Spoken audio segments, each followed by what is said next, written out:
ఉలవలతోటైతే 2 recipes అయితే చేసేసానండి. Simple way నార్మల్‌గా మనం రసం పెట్టినట్లే ఉలవచారు. ఇంకా దాన్నే స్నాక్ లాగా కూడా చేశాననమాట.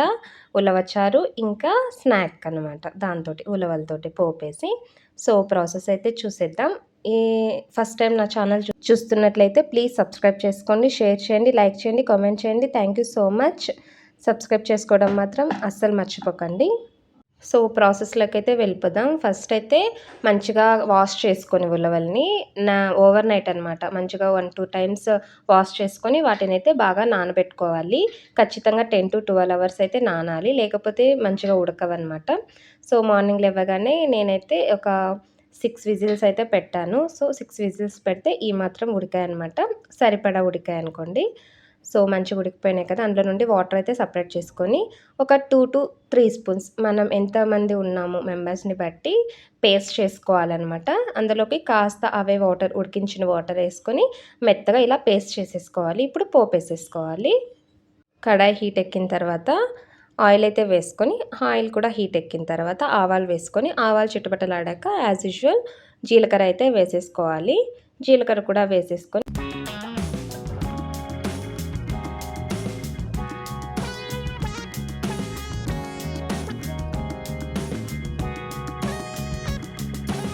జీలకర్ర వేసేసుకున్న తర్వాత ముందుగానే మనం ఎల్లుల్లిపాయలు కాస్త స్మాష్ చేసి పెట్టుకొని, ఇంకా ఎండుమిర్చిని కూడా వేసేసుకొని ఒక 1 మినిట్ అలా వేగనివ్వాలి. అందులోకే పసుపైతే వేసేసుకొని, ఇప్పుడు నేను ఇక్కడ వేస్తున్నది ఏంటంటే జీలకర్ర, ఇంకా కాస్త చెక్క, లవంగం, మిరియాల పొడి మంచిగా పేస్ట్ చేసి వేసాననమాట. మంచి టేస్ట్ వస్తది.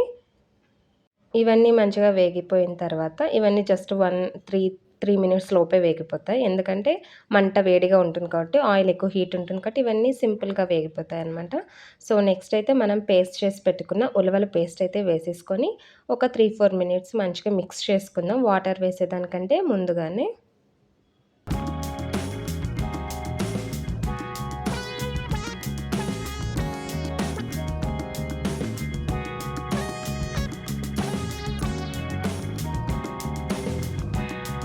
మంచిగా 3-4 మినిట్స్ తర్వాత అయితే చింతపండు వాటర్ అయితే యాడ్ చేసుకోవాలి. ఇది కూడా 1 మినిట్ అలా మిక్స్ చేసుకొని మనకిప్పుడు ఎంత వాటర్ కావాలో, ఇది చిక్కగా ఉంటేనే బావుంటుంది టేస్ట్. నేనైతే ఉడకపెట్టుకుని అందులో నుండి వచ్చిన వాటరే యాడ్ చేస్తున్నాను.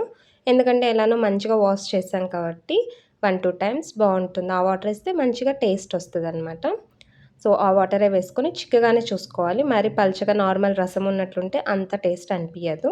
సో, చిక్కగానే పెట్టేసుకొని కావాల్సిన వాటర్ అయితే యాడ్ చేసుకొని, సో, కాస్త మరగనిద్దాం. ఒక 5 మినిట్స్ అనుకోండి. టేస్ట్‌కి సరిపడా ఉప్పు కూడా వేసుకోవాలి.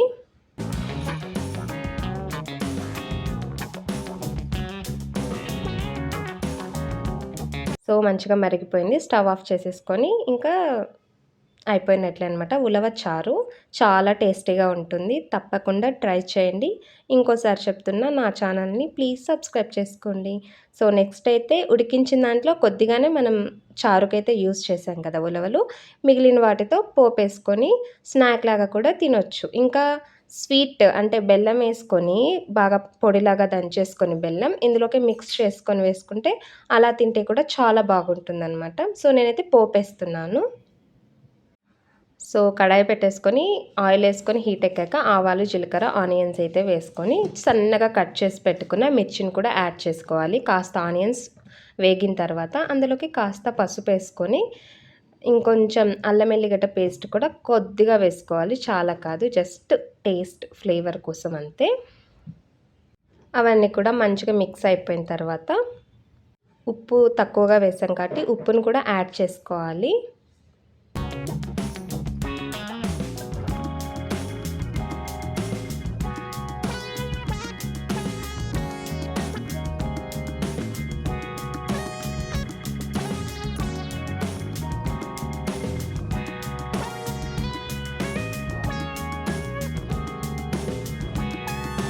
అన్నీ మంచిగా పచ్చివాసన పోయి వేగిపోయిన తర్వాత ఉడకబెట్టుకున్న ఉలవలైతే వేసేసి మంచిగా మిక్స్ చేసుకోవాలి. ఒక కొద్దిగా వాటర్ ఏమైనా అనిపిస్తున్నట్లయితే ఒక 2 మినిట్స్, 3 మినిట్స్ అలా మిక్స్ చేసుకుంటే సిమ్‌లో పెట్టేసి మంటని ఆ వాటర్ అంతా డ్రై అయిపోతుందనమాట.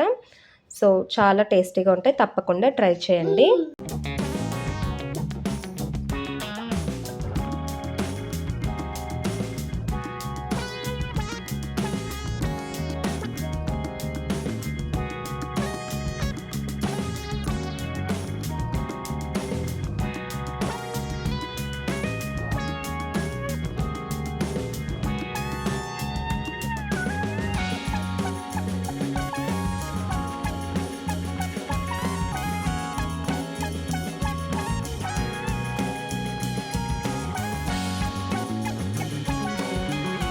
సో ఫైనల్లీ ఉలవలతో స్నాక్ కూడా రెడీ అయిపోయింది. ఖచ్చితంగా ఈ రెసిపీస్ ట్రై చేయండి.